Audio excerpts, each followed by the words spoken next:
पहला सैमुएल बाब 26। और जीफी जिब्बा में साउल के पास जाकर कहने लगे, क्या दाऊद हकीला के पहाड़ में जो दश्त के सामने है छुपा हुआ नहीं? तब साउल उठा और 3,000 चुने हुए इस्राएली जवान अपने साथ लेकर दश्ते जीफ को गया ताकि उस दश्त में दाऊद को तलाश करे।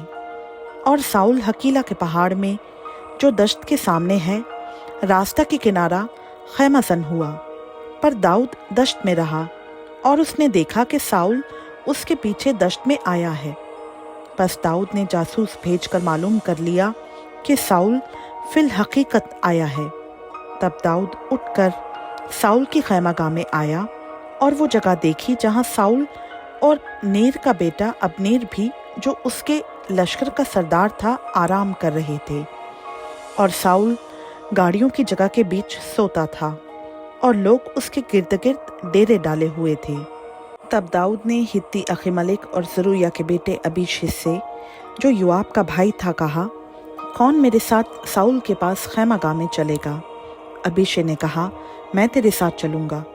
सो दाऊद और अबीशे रात को लश्कर में घुसे और देखा कि साउल गाड़ियों की जगह के बीच में पड़ा सो रहा है और उसका नेज़ा उसके सरहाने ज़मीन में गड़ा हुआ है और अबनीर और लश्कर के लोग उसके गिर्द पड़े हैं। तब अबीशे ने दाऊद से कहा, खुदा ने आज के दिन तेरे दुश्मन को तेरे हाथ में कर दिया है, सो अब तू ज़रा मुझको इजाज़त दे कि नेज़ा के एक ही वार में उसे ज़मीन से पेवंद कर दूं और मैं उस पर दूसरा वार करने का भी नहीं। दाऊद ने अबीशे से कहा, उसे कत्ल ना कर, क्योंकि कौन है जो खुदावंद के ममसू पर हाथ उठाए और बेगुनाह ठहरे। और दाऊद ने यह भी कहा कि खुदावंद की हयात की कसम, खुदावंद आप उसको मारेगा, या उसकी मौत का दिन आएगा या वो जंग में जाकर मर जाएगा, लेकिन खुदावंद ना करे कि मैं खुदावंद के ममसू पर हाथ चलाऊं। पर ज़रा उसके सरहाने से ये नेज़ा और पानी की सुराही उठा ले, फिर हम चले चलें। सो दाऊद ने नेज़ा और पानी की सुराही साउल के सरहाने से उठा ली और वो चल दिए। और ना किसी आदमी ने ये देखा और ना किसी को खबर हुई और ना कोई जागा, क्योंकि वो सब के सब सोते थे, इसलिए कि खुदावंद की तरफ से उन पर गहरी नींद आई हुई थी। फिर दाऊद दूसरी तरफ जाकर उस पहाड़ की चोटी पर दूर खड़ा रहा और उनके दरमियान एक बड़ा फासला था। और दाऊद ने उन लोगों को और नेर के बेटे अबनीर को पुकार कर कहा कि ए अबनीर, तू जवाब नहीं देता? अबनीर ने जवाब दिया, तू कौन है जो बादशाह को पुकारता है? दाऊद ने अबनीर से कहा, क्या तू बड़ा बहादुर नहीं? और कौन बनी इसराइल में तेरा नज़ीर है? बस किस लिए तूने अपने मालिक बादशाह की निगहबानी ना की? क्योंकि एक शख्स तेरे मालिक बादशाह को कत्ल करने घुसा था। बस ये काम तूने कुछ अच्छा ना किया।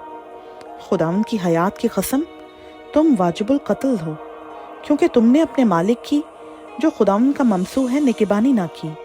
अब जरा देख के बादशाह का भाला और पानी की सुराही जो उसके सरहाने थी कहाँ है? तब साउल ने दाऊद की आवाज़ पहचानी और कहा, ऐ मेरे बेटे दाऊद, क्या ये तेरी आवाज़ है? दाऊद ने कहा, ऐ मेरे मालिक बादशाह, ये मेरी ही आवाज़ है। और उसने कहा, मेरा मालिक क्यों अपने खादिम के पीछे पड़ा है? मैंने क्या किया है और मुझ में क्या बदी है? सो अब ज़रा मेरा मालिक बादशाह अपने बंदा की बातें सुने। अगर खुदावंद ने तुझको मेरे खिलाफ उभारा हो तो वो कोई हदिया मंजूर करे, और अगर ये आदमियों का काम हो तो वो खुदावंद के आगे मलऊन हो, क्योंकि उन्होंने आज के दिन मुझको खारिज किया है कि मैं खुदावंद की दी हुई मिरास में शामिल ना रहूं, और मुझसे कहते हैं, जा और देवताओं की इबादत कर। सो अब खुदावंद की हुजूरी से अलग मेरा खून ज़मीन पर ना बहे, क्योंकि बनी इसराइल का बादशाह एक पिस्सू ढूंढने को इस तरह निकला है जैसे कोई पहाड़ों पर तीतर का शिकार करता हो। तब साउल ने कहा कि मैंने खता की।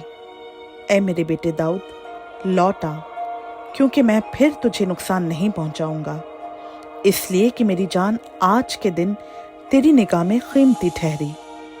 देख, मैंने हमाकत की और निहायत बड़ी भूल मुझसे हुई। दाऊद ने जवाब दिया, ए बादशाह, इस भाला को देख, सो जवानों में से कोई आकर इसे ले जाए और खुदावंद हर शख्स को उसकी सदाकत और दयानतदारी के मुआफिक जज़ा देगा, क्योंकि खुदावंद ने आज तुझे मेरे हाथ में कर दिया था, पर मैंने ना चाहा कि खुदावंद के ममसू पर हाथ उठाऊं।